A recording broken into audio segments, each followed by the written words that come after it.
Hey, John Dow, the conversation coach here. Let's talk about zooming out or pulling back, or the cliche, I guess, is to step back and look at the bigger picture.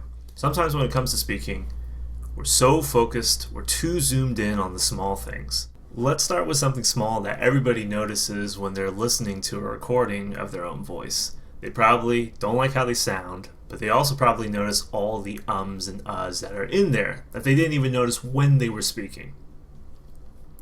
Too many ums and uhs are not good, but just because you have ums and uhs, that's not that detrimental. In fact, the only reason why it would be so noticeable is if you don't have much else going on. In other words, if you're too zoomed in to the ums and uhs, you're not going to see the other problems that might be going on. In order to obtain speaking fluency, smoothness, you do need fluidity. If you're too focused about your small mistakes, yes, you want to get better. Yes, you want to improve them. Yes, you want to tweak them. They're on your mind.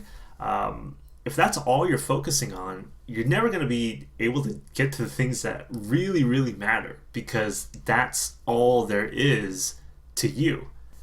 The more important thing is not looking at the bigger picture. It's making sure that you're building and contributing to a bigger picture. Because if you're too focused on the small things, you're too zoomed in, that might be the only picture you have, and that's going to be the real problem. So while it's helpful to condense, focus on the little things, do one thing at a time, make sure you have progressive goals. Make sure you have a bigger picture of what you're striving to do.